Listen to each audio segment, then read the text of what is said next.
Hi Lisa, let's do the next thing for the day. So we'll be building up this, and in this we have used 3D extrusions, and we also have used some patterns which we had created by taking reference of this pattern. Okay, so it's more like a texture, but if you zoom into it, then you would realize that it's actually a pattern, and I had just extracted one single tile of it and then used Illustrator's pattern tool to create a pattern for us. Okay, and before we move ahead and start building this up, one concept which is known as 3D extrusion, let's look at that. I use this rounded rectangle tool to create a shape, and then go to the effects, choose the first option 3D and materials, and choose extrude and bevel. So this is what we will be using, extrude and bevel, and extrude in particular. And then I have a few settings to play around with to get what we require.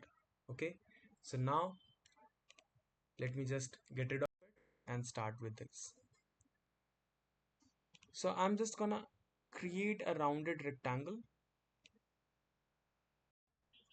Okay, I have just eyeballed the size, not going for the size measurements, but more or less what we need. Okay, so the shape is fine, the aspect ratio is fine. We need this extrusion which gives it a feel of as if it's a 3D object. Okay, so first thing first, we need this gray color to be filled in this. I'm gonna use uh, the swatches and then just pick out the medium gray. Yeah, I think this one works better. You can also pick out the color by pressing I on the keyboard and simply clicking on this. We have done many times. Okay, and we don't need the outline. We can add this outline later on if needed, and I think outline is all only there in the bottom half of it, so we'll build it later on. That's not a problem. Now there are two parts of it. This is the top part, this is the bottom part, right? And that segregation can be done later on, but we would require this shape for doing that. So copy it and keep it in my clipboard so I can paste it anytime I want. It's very important, so I'll repeat, you have to copy this because we'll have to paste it on the exact same location later on. So I have copied it, and now I'm gonna go to the effects menu, go to 3D and materials, and choose extrude and bevel. Don't get perplexed by what the result is. You just have to play around with the rotation settings here and set the correct values for X, Y, and Z axis.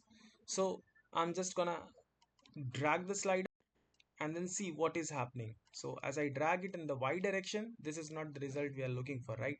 So a good uh, point to start would be setting all these values to 0. Okay. Now if you set all the values to 0 and also set the taper value to 0, okay, and let the depth value be what it is, 50 points, that's fine. And now I can play around with these values to see what is affecting in what sense. So the X value is not working out well for us. Let's try it out with the Y value. Here also it is not working out well. Something is off, right? Because we have forgotten that we have not included that taper value. So let's pull it all the way to the 100 and then add some X value. So this is the positive. We don't want to rotate it in this fashion. So I'm gonna go with the negative rotation of it, and I see that I get that extrusion, but we also have to add some perspective to it.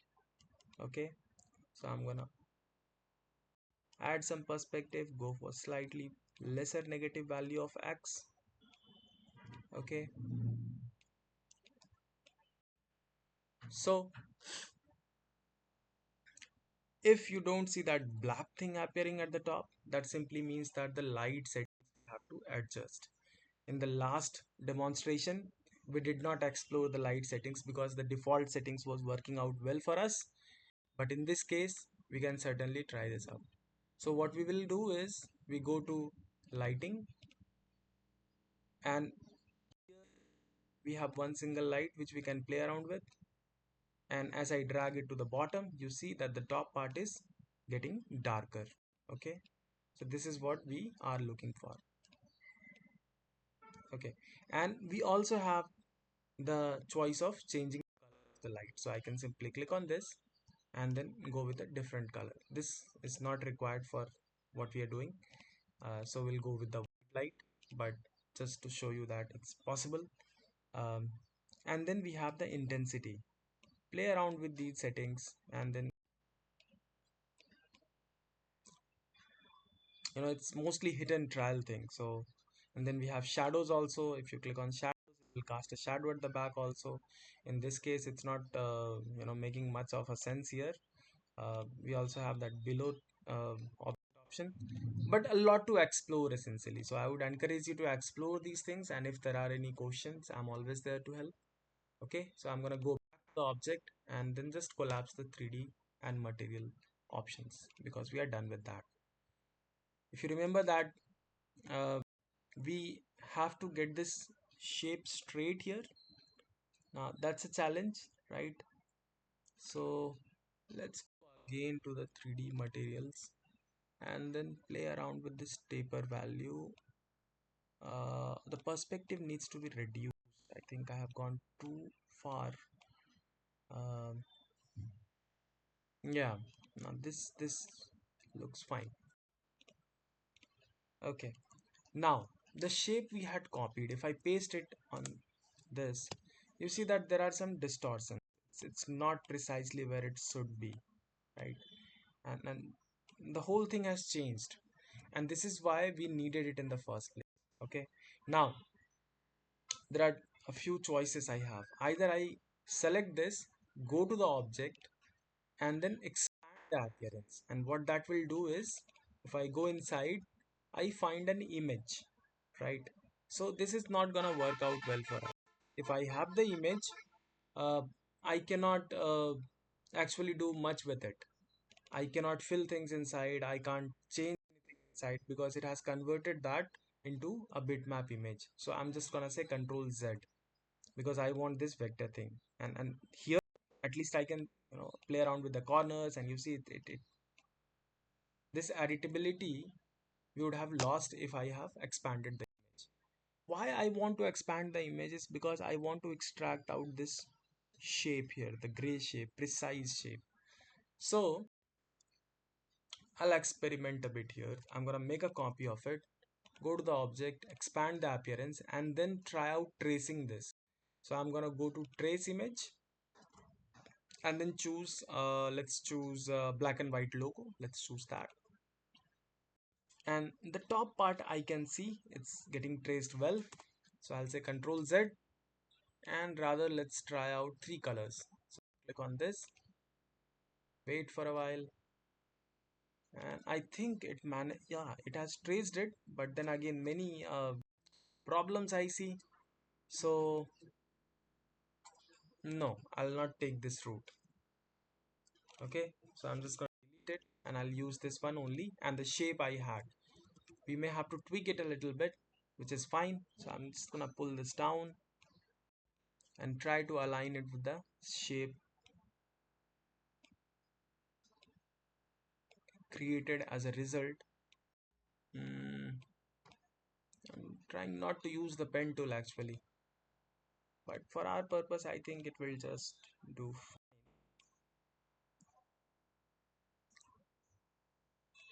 Let me hit D and get rid of the fill and add a stroke to it so that we can modify it better. Okay, and let's select the direct selection tool. Before we go ahead, we have to lock this out. So Control 2, select the back shape, and press Ctrl 2 to lock that out. And then I can use these anchor points and use my arrow keys to adjust it. So I'll select this, and maybe not the arrow keys are not getting us the precise results. I'll use the mouse. Select these two, pull it towards right a little. Okay, do the same, select both. Perfect. Excellent. Now I'll select these two and pull this out. Just perfect. So this is the shape we wanted. We have it now. Now we have to break it into two parts. So the top part is going to have a solid fill and the bottom part is going to have a pattern fill in it. So I'm gonna use before I do anything else, let's set the default colors by hitting D on the keyboard, and then I'm going to copy this and use the rectangle tool to chop out the top part of it, or I can use the shape builder as well. So let's use shape builder because we have learned that. We'll use that. So I'm gonna select this shape and this shape both and go to shape builder tool, hover on top. First let me just click and drag to create this, and then I can press alt, you can press option, and then just simply get rid of this unwanted shape. So we are left with two shapes, 1 and 2, and we will use that to create the fascia of this radio. Okay, so we'll select the top shape, hit I on the keyboard, and sample the color from here to fill it with the gray color of our choice, and then quickly just make a box here, round it a rectangle, and then we can use the handles to get precise curvature corners and then bring that here. Okay, hit I on the keyboard, sample out this black color from here. Okay, now for these dials we will use extrude tool again, and this time I'm gonna use an ellipse. Okay, and hit I on the keyboard, pick out the color from here, and then go to the effects panel, go to stylize, and go to um, sorry, 3D and material, and choose extrude and bevel, and instantly the horrible result comes up. But not to worry, we have learned how to deal with this. We will set the values to 0 and then wait for a while. Let me set it also to the 0, and it may take a while to respond at times. So yeah, after zooming in a little bit, it um, updated, reduce the taper value, and add perspective and add negative value for the x. Okay, it's too much. I think perspective is too much here. Set it to 0 and play around with the x value a little bit. I think minus, let's give it a try. Too much. Minus 5, too less. In fact, I think we need to play around with the lighting settings to see if it is working out. Yeah, go to object and let's set it to -7. Yeah, so we are getting that. It's not dark enough, so we'll have to play around with the lighting settings and increase the intensity of light. Decrease the intensity of light, in fact. Uh, mm,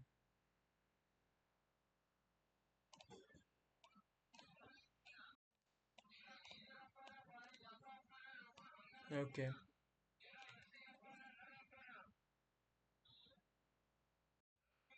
so we also have to play around with the drop shadow a little to get the exact feel. I think this 3D thing is not working out in this case so well. So let's look at other ways of doing it. One good way of implementing this quickly. Uh, I want to build this part actually, this entire part, you know.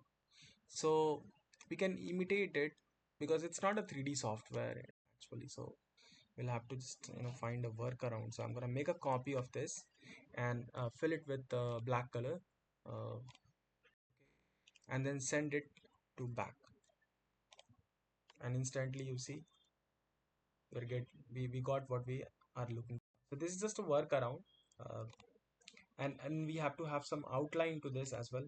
So prioritize the outline, go to the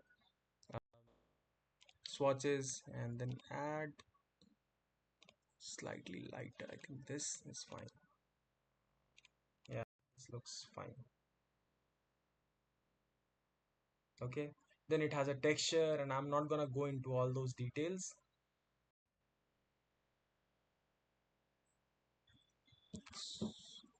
Now we can make these buttons, and these have linear gradients in it. So building that would not be so difficult. I'm just gonna copy the top shape we have, reduce the size of it, and click on the gradient tool and just click on it once. Wait for a while. I have to prioritize the fill first and then click here to get that effect. Okay. Now for the strokes, I can switch to the stroke also and then click on gradient to apply another gradient on it. And then we can play around with the values here. Okay. And I'm gonna go for minus 180-degree rotation and then reduce the thickness of the stroke. Yeah. I think we have to play a little bit more with the rotation settings. Something, yeah, something like this makes more sense. Yeah. Okay. And then add some text. Let's increase the size of it a little bit. Use the text tool. Okay. And let's just what's written there. Let's go. Power and standby. So that's the power bit. I'm just gonna type power. That's it. And fill it up with white. Slight gray, I think. Okay. Reduce the size of it. We'll make a group of these two and reduce the size of it and simply repeat this. Control D, select all three, make a copy of it, and there we go. We have all six of the buttons. Then we can write these texts, and then create these logos. Those will be slightly advanced things to do, and then those details are not needed at this time. I think just let's make these two additional buttons also.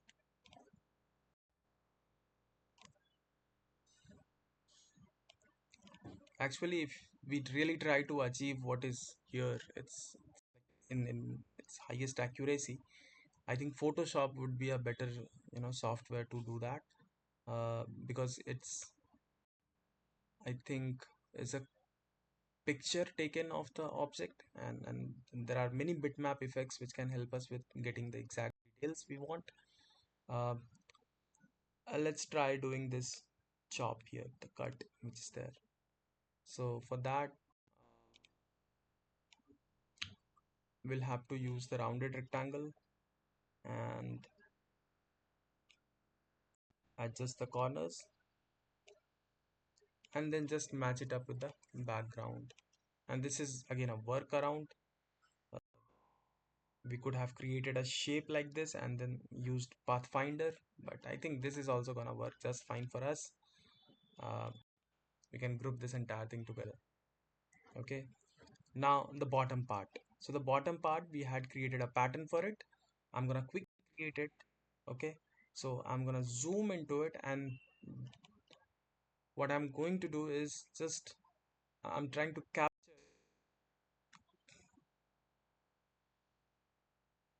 one single unit of it, and in order to do that, uh, I'll have to take a screenshot. So I'm gonna use this the command for Windows. There must be a command for Mac as well, so you can use that. So for us, Shift Start S works, and I'm gonna sample one single unit of it like so. Mm, I think, yeah, the space also needs to, yeah, on both the sides I have space added to it. So now I will say Control V to paste it, and there is our one single tile. I'm gonna reduce the size of it. Yeah, reduce it further, and then in the swatches palette, and nothing needs to be done, just drag it here and let it go. And now you can try out the created newly created pattern by clicking on this, and you see we have managed to replicate the pattern. So I'm gonna delete this, copy this, Control C, and then click on this once to fill it. If the grains are larger, we can adjust that by double clicking on this, and then we can play around with the size of it, uh, by selecting and then reduce. But as I do so, notice that it's getting reduced inside the uh, tile. So what we have to do is ensure uh, size tile to art option is also selected while we are reducing the size. And now I can reduce the size as much as we want, and once we are done, all we have to say is done, and it's going to reflect here in the pattern also. So we have created this pattern, and the scale is also matching up with what we wanted to accomplish. Excellent. So I have also copied this shape, which I'm going to paste back on top of it by saying Control F and remove the fill. We are creating this line, the thick line we have here. So I'm going to increase the thickness of it by going to the strokes panel. I'll select, let's say 2 points, and I have to align this inside. So now this option is available to us. I'm going to click on this side, and it aligns it inside, and I'm also gonna pull it all the way to the up. So Control Shift right bracket on the keyboard, and then let's quickly assign a light gray color. Sorry, prioritize the stroke, then go to the swatches and choose slightly dark. Yeah, this is fine. Okay, now if you see these little things picking up, that can be fixed. After everything is done, we have to wrap this inside a shape, or I think at this zoom level it wouldn't matter much even as well. Let's quickly create this label also. I use rectangle tool and hit I on the keyboard to pick out the color and write the text GT media. uh, okay, okay, and we can place it on top. I'm not gonna pay much attention to the exact font, but I'll adjust the kerning by holding Alt and using the arrow keys and place it and change the color of it. Maybe make it bolder. Yeah, makes more sense. And select this, a little roundness. Select both of them by saying Control G, group them together, and then we can go to the effects menu and then apply the drop shadow. Okay, there you go. You have the level. I can reduce the size of it a little further to match the exact size as we have in the reference. Mm, yeah. So we have made most of the things which is there. Let's compare it against the thing which we have done in the last class. Yeah, looks pretty much same except this antenna. So antenna can be created using the rectangle tool and using the gradient tool. So simple. Yeah. And then we have to have an outline to it. So I'm gonna select the outline, go to the swatches, and then pick out the gray color, and then make copies of it.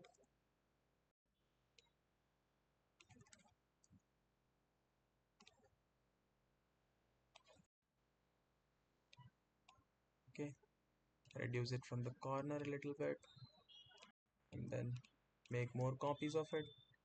Reduce it from the corner, and then adjust the size also.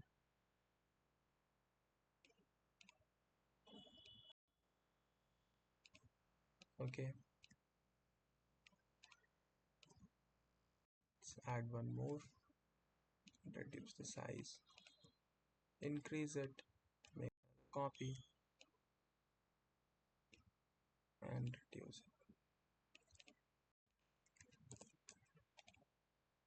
So that's the antenna. Select all of it, go to the strokes. If you feel, you can change the thickness of the stroke also. And let's just quickly group together, and then we can reduce the size even further if needed. Tilt it and then place it where it is supposed to be. I'm gonna send it all the way to the back. Now place it so that it is not overlapping. Okay, it's going inside. So that's the challenge we have now. Now it would be really confusing if I start, covering how to get it right here. So, so I'll just leave it up to you. Figure out, try, or maybe let me just quickly show you how we can make it happen. So I need to exclude this part from here, right? And if I select this and then select this and use Pathfinder, uh, I think we are gonna end up having some issues. If I click on this, see, everything is just wrong. So that's not the way we can do it. The approach would be to create a shell inside which this whole composition can be filled. So let me select this, shift click on this, and then shift and then select rest of the things. I have unlocked that also. And now let's make a group of these. Okay, and shape, will pull it on the top, and I am trying to create something which is a reverse of this shape. Okay, so for doing that I can use the rectangle tool, and I can start here,